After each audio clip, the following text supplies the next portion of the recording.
आज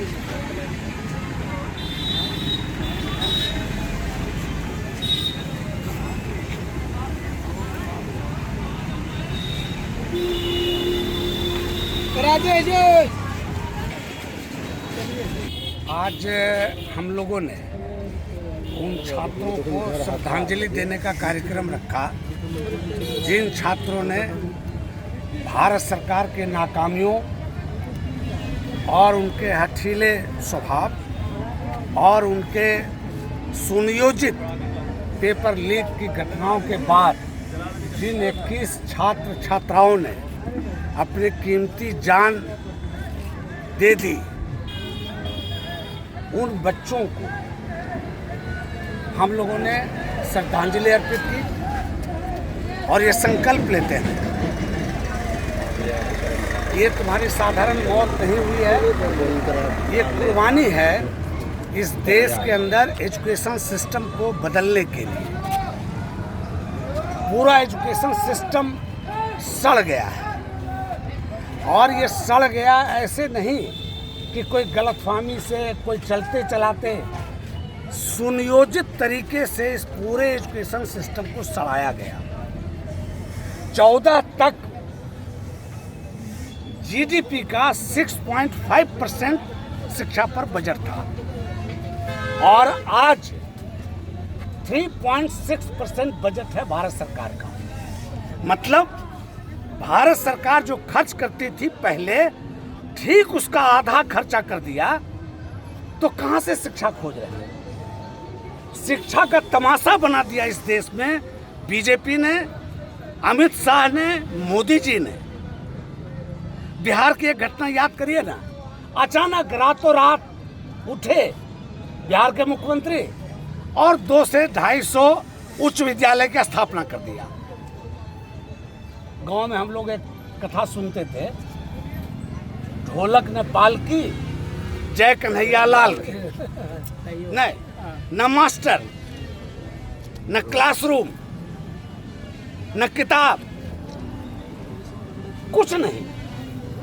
high school हो गया, बच्चा उसमें पढ़ाएगा कौन और वो क्या पढ़ेगा?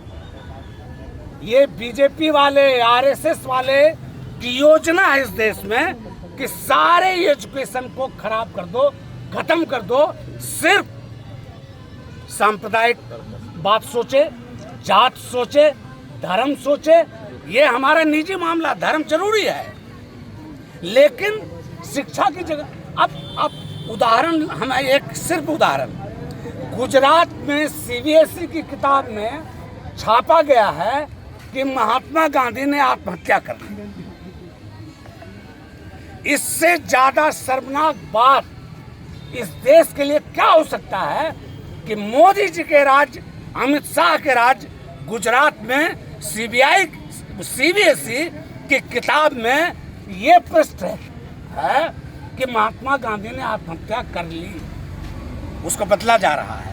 ठीक है, लेकिन ये छपा कैसे, ये दिमाग में क्यों आया कि महात्मा गांधी ने आत्महत्या कर ली? ये बीजेपी और संघ परिवार की साजिश है।